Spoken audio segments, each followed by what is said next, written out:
Yeah, I'm pretty sure this has more to do with you being a horrible human being than you, quote, just being a black woman. My face, because I could tell you what you are, but you won't like it. You're being aggressive. You're being aggressive. I'm not being aggressive. My voice is very calm. You're calling me aggressive because I'm a black woman. Not at all. No, we're not. I'm very... No, it might have something to do with you attacking people, ripping their hats off, and then jumping and screaming, saying, F y'all homie dead. So, in Ebonics, full Ebonics. All of this is now we're kind of left asking the questions, how do we go back from this as a country, as other people are having some very interesting theories to what actually happened to Charlie Kirk, which I think we should examine and look at with a full conversation surrounding the major bombshell dropped by Max Blumenthal, who is a journalist. He's an editor at The Gray Zone, who came on the Tim Dillon show and talked about how there might be another country, alluding to another country potentially being involved here, as some people are saying that Charlie Kirk was going through an unraveling of his viewpoints and beliefs and had an argument with a major donor over the issue of Tucker Carlson and his criticisms of this one particular state, which might be potentially related to all of this. Now, what is the evidence suggesting this? We're going to go over that. We're going to tell you the truth about this. A lot of people, sadly, just want to kind of share things and point to things because they want them to be that way. We don't try to do that. We actually try to examine things on face value, hear people out, and then try to actually think about it logically rather than emotionally, and rather than just from a point of view that they want it to hear it from. Now, there's a lot of conspiracy-minded people that are like, it's a conspiracy automatically. I'm like, wait a minute, where's the evidence? And they're like, you're a part of it. And I'm like, goodness gracious. And then there's also a lot of Israeli people that are like, it's the Israeli people. I'm like, where's the evidence and proof? There's some circumstantial arguments being made here that I think some of them are valid, some of them are just crazy and kooky. We'll go over all of them in this particular video, especially with those kind of major bombshells released by Max Blumenthal, which I think are worth paying attention to. Now, as far as the actual kind of conspiracy here, it's pretty clear here. The evidence that's being laid out in front of us is highlighting what is a left-wing media establishment type of conspiracy of radicalization that has been happening of mainline leftist liberal thinking. And this is why there are many leftist liberals celebrating, spitting on the grave, calling for more death, murder, and suffering here, as they're saying Charlie Kirk was Hitler. And I'm like, that's what the media like to paint right-wing political ideology as, but the facts of the matter is Charlie Kirk was actually pushing back and arguing against a lot of the kind of right-wing extremist political ideology. Now, when it came to Israel, he expressed some very interesting points of view. Some of them I even personally disagreed with when he was saying there's no starvation happening in Gaza. We have to understand that when it came to de-radicalizing people and getting people not to just be Nazis, that Charlie Kirk, I would argue, was the most effective individual that was doing that. Now, some people are making the argument that Charlie Kirk was starting to push back, and therefore this is one circumstantial argument that they're making, saying they took him out. Is that the case here? What's the evidence? What's the proof? We'll go over all of this, as there are still some big questions here regarding Tyler Robinson, as he has not confessed. He allegedly is telling investigators that he did not commit this act here, as his trans furry boyfriend allegedly is handing over the text messages showing that he plotted and organized this from the very beginning. Now, Roger Stone posted this photo of the main suspect here, dressed up as Lee Harvey Oswald, that he says, for those too young to understand the parody of this photo, it is purposely a famous photo that the feds faked of Lee Harvey Oswald with the head of the alleged assassin Tyler Robinson purportedly photoshopped onto it. That is what he released here. Listen, I still want to know the chat logs. I want to know how he went about it, how he planned, how he organized a lot of this stuff. His neighbor talked about out-of-state plates coming over his house. There's surveillance footage appearing to show him make a phone call before the moments of him climbing up on the roof. I want to see the full video because there's some discrepancies with the official version of events. Now, allegedly, he had a Mauser Model 9.8 that shot 30-06. That was a bolt-action rifle. He allegedly disassembled the rifle in the field, shoved it in his pants, jumped off the building, then reassembled the weapon later, and while keeping the spent casing magically seated in the chamber the whole time. How is that possible? As a lot of people are saying, it's mechanically impossible without specific tools, like a torque tool. Which, again, as we're looking at like the footage here, this is how allegedly the rifle was recovered, and it had all the writings on it of left-wing political ideology. But when we look at the videos, there's some frames where it looks like he doesn't have anything, and then again, it's an extremely grainy type of video, okay? When it comes to grainy types of videos, there are things that just don't look normal because it's grainy, it's zoomed in. And there are anomalies, especially with frame rates and things that just capture things a little bit weird. That happens. There, as a video editor, that happens sometimes. But there are other videos showing that it looks like he's just kind of carrying a bag, but then that kind of contradicts the story of it being in his of the rifle being in his pants here. There's other videos and photos of him kind of walking around here, changing his clothes here, where it looks like it's like almost impossible for him to have the rifle there. So I think unless we get a full video. And this is what the Fed should be doing here. The Fed should release a full video of him assembling it, disassembling it, him going into the woods, because unless I see the full video, I think we're still left to kind of question what happened here. And again, a lot of the conspiracies could be wrong, and they could be disproven by the Feds, which I think need to disprove them more than ever, because the trust in institutions like the FBI is not high. Specifically highlighted with comments from Mike Cernovich here that talks about how there's probably feds in the discourse. That's why we're never going to, quote, see them. That's his own kind of assertion and interpretation and theory here based off all of this.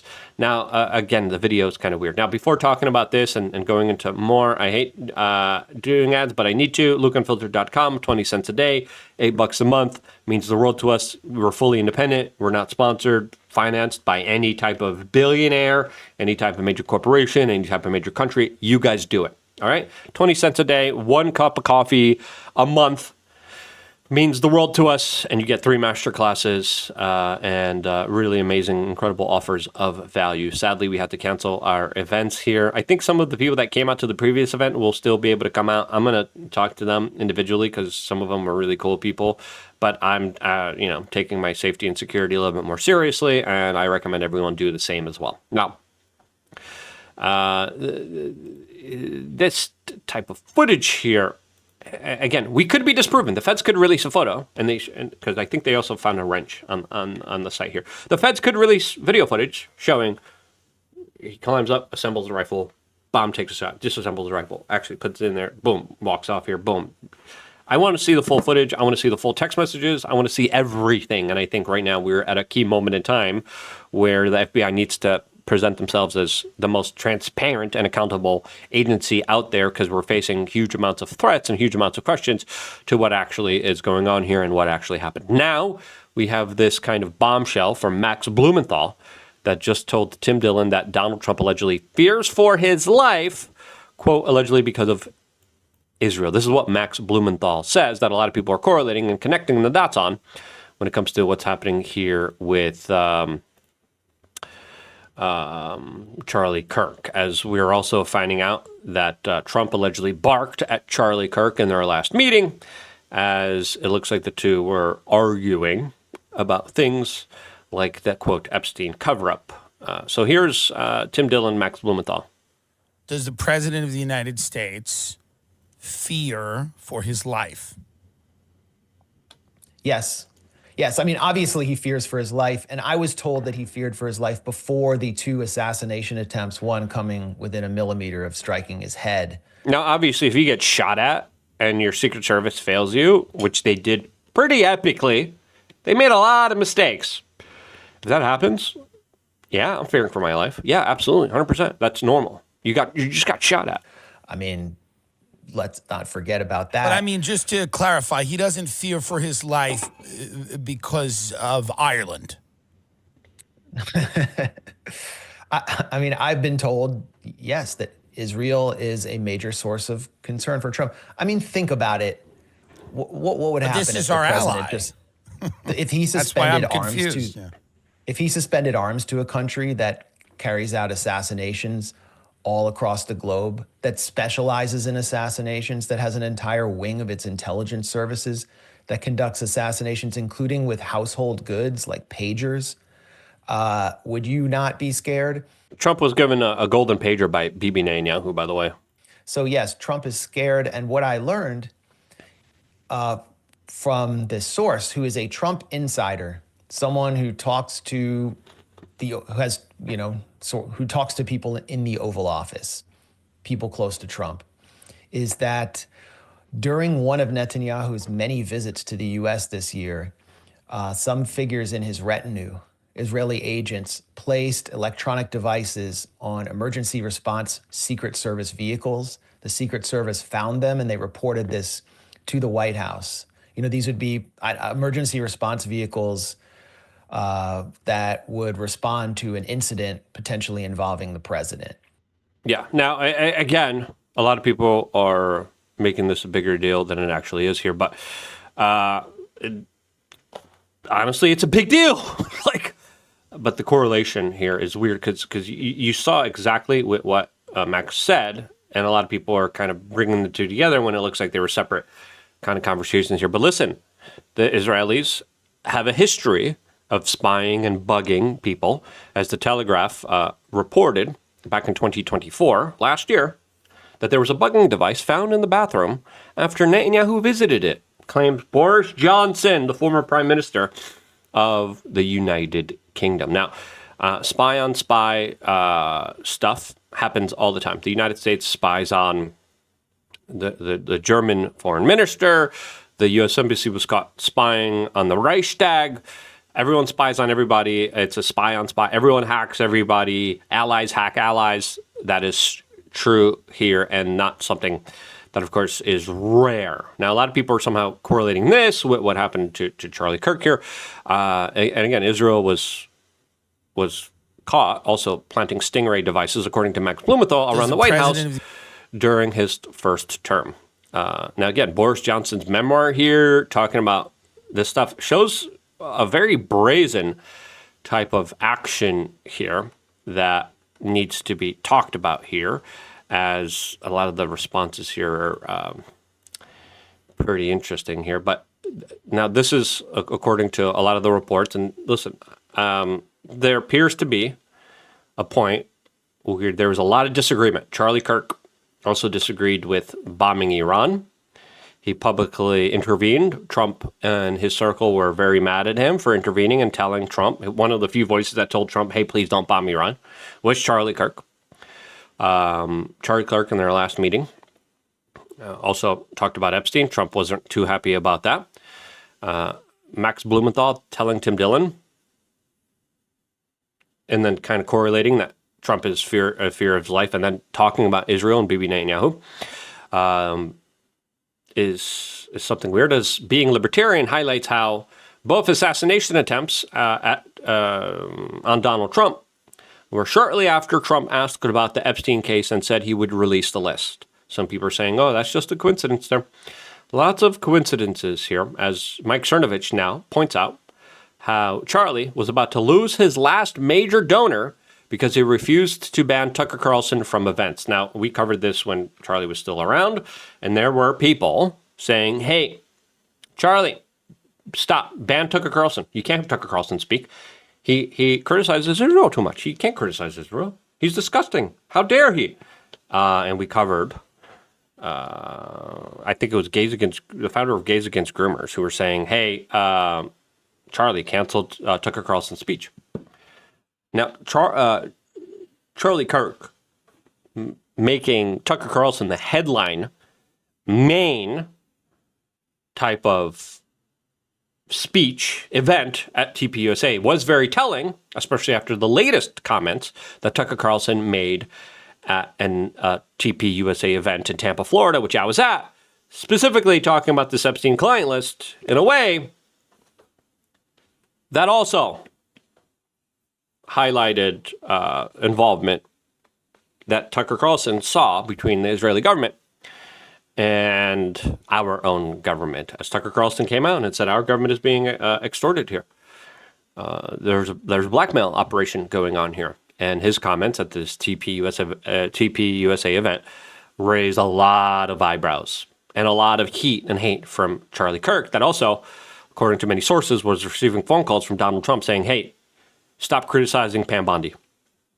And it looks like Dan Bongino was orchestrating a type of unified front against Pam Bondi in order to put pressure on the Trump administration to get rid of her. Trump doubled down, and with his ICE maiden, Susie Willis, decided to keep Pam Bondi in the Oval Office.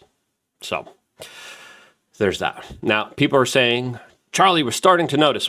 Charlie was more sensible.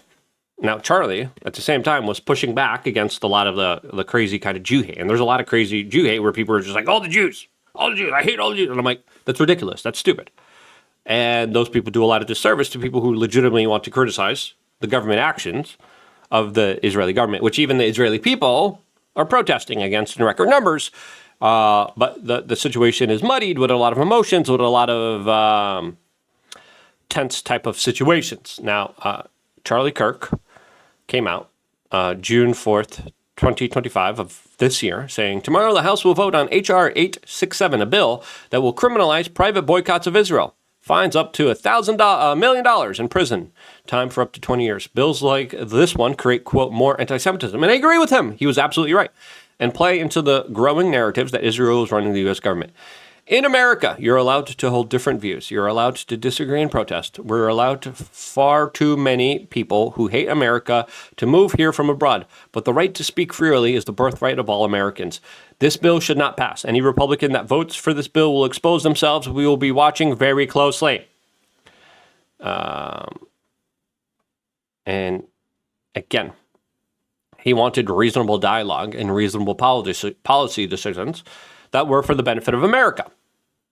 Absolutely 110%.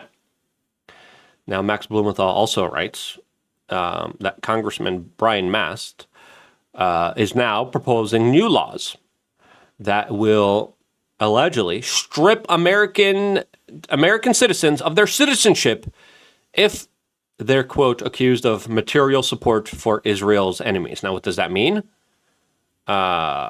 As Max Blumenthal talks about, there's no due process. It's all up to Marco Rubio to get rid of and strip Americans of their citizenship. That right there is crazy. That's wild. As of course, people are saying they're talking about no due process. It's all up to Marco Rubio. And people are saying all of these things. Owen Schroyer says, all these two things conveniently happened within the last 2 weeks. Epstein files were blocked, pro-Israeli legislation passed, carry on, nothing to see here, as well as this type of new initiative that could see American citizens lose their citizenship because of alleged, quote, material support for Israel's enemies. So Israel's enemies. What's going on here? What did you do? What are you accused of? Can you have a trial? Nope. You're guilty. You're stripped away. And people are saying they were losing Charlie Kirk. Now, there's another video here of him addressing this in a rational form of view. And I would argue that his rational form of view actually stopped a lot of the, quote, anti-Semitism because it was rational. It was logical. It was reasonable. When I would argue that the establishment has become far too unreasonable, and the more that they double down on it, the more people kind of see the question. And Charlie was seeing the writing on the wall. And I would argue that Charlie was actually de-radicalizing and dealing with this issue in a far more coherent, logical, principled way that I would argue de-radicalized more people. As of course, he represented the establishment of the right wing. Netanyahu, if he does something I don't like, and if I criticize it, am I like a bad Christian? Absolutely not. What I find strange is that we're able to criticize the American government sometimes in the Christian world with more freedom than the Israeli government. To be pro-Israel means you believe in the nation of Israel, not necessarily the government of Israel. When Joe Biden was president, you and I we loved America, but we detested our government. And those two things beautifully coexisted. Yeah, you never once said, "Hey, I'm out on America." On of America, course it was the right? opposite. Exactly. And what they don't want is they don't want to be called bad Christians if they challenge a foreign government, which is what happens so often. Right. Like, you're a bad Christian if you have a question about a foreign government. Right. That creates backlash Yeah. that I don't think people understand. He was right. Now, listen, there's also a lot of other comments. Because, again, Charlie said a lot of stuff, but he also said a lot of pro-Israeli stuff. He also said, yeah, there's no starvation in Gaza, when Donald Trump was talking about there being starvation in Gaza.